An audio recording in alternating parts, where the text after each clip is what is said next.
दोस्तों, समाचार दर्पण के आज के इस सत्र में एक बार फिर से आप सभी का बहुत-बहुत स्वागत है। दोस्तों, आज हम चर्चा करने वाले हैं अप्रवासन और विदेशी विधेयक पर विस्तार से।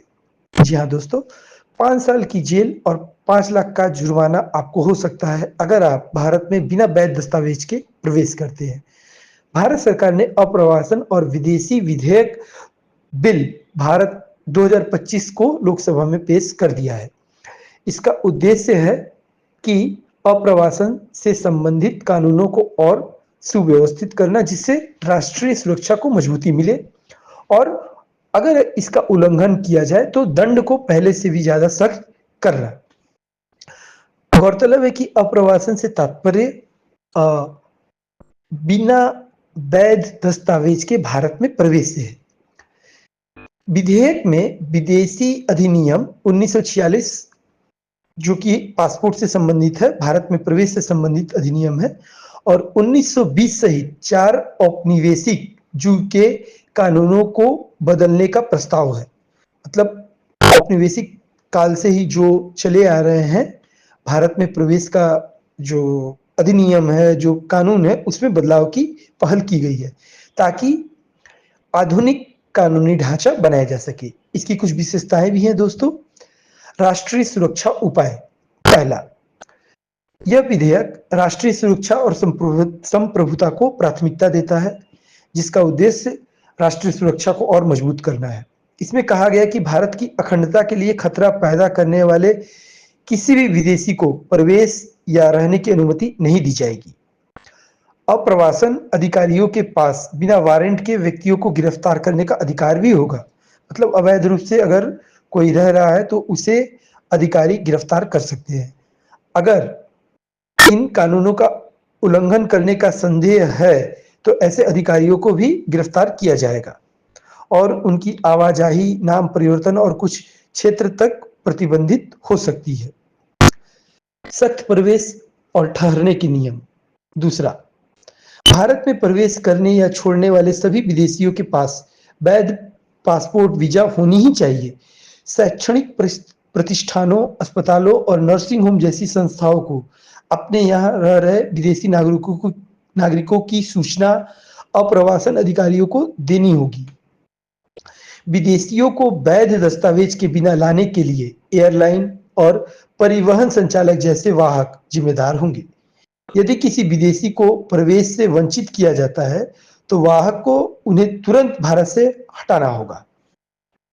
अर्थात अगर कोई विदेशी प्रवेश करता है और उसके बाद सही दस्तावेज नहीं है तो ऐसे वाहक को, मतलब जो भी वाहन के थ्रू उन्हें ला रहा है, उन्हें भी भारत से हटाना होगा और उन पर भी जुर्माना लगाया जाएगा और संभावित परिवहन जब्ती का सामना करना होगा। उल्लंघन के लिए तीसरा, उल्लंघन के लिए भारी दंड। बिल में उल्लंघन के लिए सख्त दंड का प्रावधान है, जिसमें वैध दस्तावेज के बिना 5 साल तक की जेल और 5 लाख का जुर्माना, जिसका जिक्र हमने पहले भी किया है।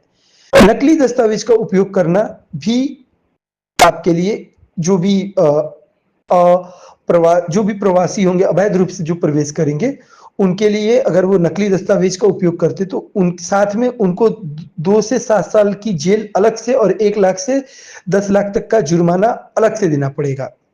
ओवर स्टे करने या वीजा शर्तों का उल्लंघन करना। यदि कोई जितने दिन का वीजा है उससे अधिक कोई अगर यहाँ पर है या वीजा शर्तों का उल्लंघन करता है तो 3 साल तक की कैद और 3 लाख का जुर्माना। बिना वैध कागज के विदेशियों को ले जाना। एक और बात है कि अगर कोई बिना वैध कागज के विदेशियों को ले आता है तो 5 लाख का जुर्माना और संभावित वाहन जब्ती। मतलब जिस भी वाहन से उन्हें लाया गया उसे भी जब्त कर लिया जाएगा, 5 लाख का जुर्माना भी लाया जाएगा। दोहरी नागरिकता वाले विदेशियों को उस देश का नागरिक माना जाएगा जिसके पासपोर्ट का इस्तेमाल उन्होंने भारत में प्रवेश के लिए किया था। अगर किसी के पास दोहरी नागरिकता है तो जिसके पासपोर्ट का इस्तेमाल उन्होंने भारत प्रवेश के लिए किया था, वह, अर्थात अगर किसी के पास 2 देशों की नागरिकता है और भारत का भी है और अन्य देश का भी है, और उनके ऐसे लोगों के भी कुछ कड़े कदम उठाए जाएंगे, जिसका जिक्र अभी पूरी तरीके से यहाँ नहीं किया गया है। बिल पेश करते हुए गृह राज्य मंत्री नित्यानंद राय ने स्पष्ट किया है कि इस बिल को, गौरतलब है कि इस बिल को गृह राज्य मंत्री नित्यानंद राय ने लोकसभा में प्रस्तुत किया है कि नया कानून आगंतुकों को हतोत्साहित करने के लिए नहीं, बल्कि अप्रवासन नियमों को सख्त अनुपालन सुनिश्चित करने के लिए है। अर्थात कोई विदेशी अगर आना चाह रहा है तो उन्हें हतोत्साहित करने के लिए नहीं है, बल्कि अवैध रूप से आने वालों के लिए सख्ती का प्रावधान किया गया है। साथ ही उन्होंने कहा है कि भारत आगंतुकों का स्वागत करता है, लेकिन उन्हें अप्रवासन कानूनों का पालन करना चाहिए। जैसे जैसे भारत आर्थिक रूप से आगे बढ़ रहा है, हमें राष्ट्रीय सुरक्षा सुनिश्चित करने होंगे और यह पर्यटन को सुविधाजनक बनाने के लिए जरूरी भी है। संभावित प्रभाव और बहस। बिल से अप्रवासन अधिकारियों को दी गई व्यापक शक्तियां और व्यक्तियों और संस्थानों पर प्रशासनिक बोझ को लेकर बहस छिड़ने की उम्मीद है, जबकि सरकार का तर्क है कि यह बिल सुरक्षा और प्रक्रियाओं को सुव्यवस्थित करने के लिए महत्वपूर्ण है। अर्थात जिस तरीके के इस बिल में प्रावधान लाए गए हैं कि अगर कोई अधिकारी भी इसमें संलिप्त पाया जाता है, वो अपने कार्य को ठीक ढंग से नहीं किया करता है, तो उन पर भी फाइन लगाया जाएगा और उनको भी जेल हो सकता है। यही बात यहाँ पर क्लियर, वही बात यहाँ पर स्पष्ट किया गया है। जबकि सरकार ने तर्क दिया है कि यह बिल सुरक्षा और प्रक्रियाओं को सुव्यवस्थित करने के लिए महत्वपूर्ण है। आलोचक विदेशी नागरिक, व्यवसाय और मानवाधिकारियों पर इसका प्रभाव पर सवाल उठा सकते हैं। आलोचकों का काम ही है कि खोज खोज कर उसमें से जो भी कमियां हैं, कमजोरियां हैं, उसे प्रस्तुत करना। तो सरकार उसके लिए पहले से ही चेतावनी दे चुकी है कि ऐसा होगा।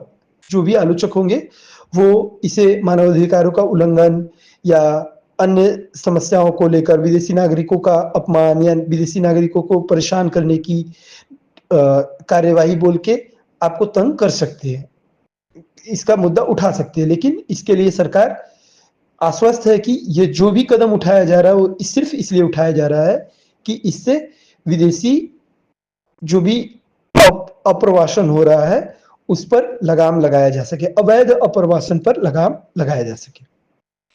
जैसा कि बिल संसदीय जांच से गुजरता है, इसका अंतिम संस्करण अप्रवासन प्रवर्तन और राष्ट्रीय सुरक्षा के लिए भारतीय दृष्टिकोण को महत्वपूर्ण रूप से बदल सकता है।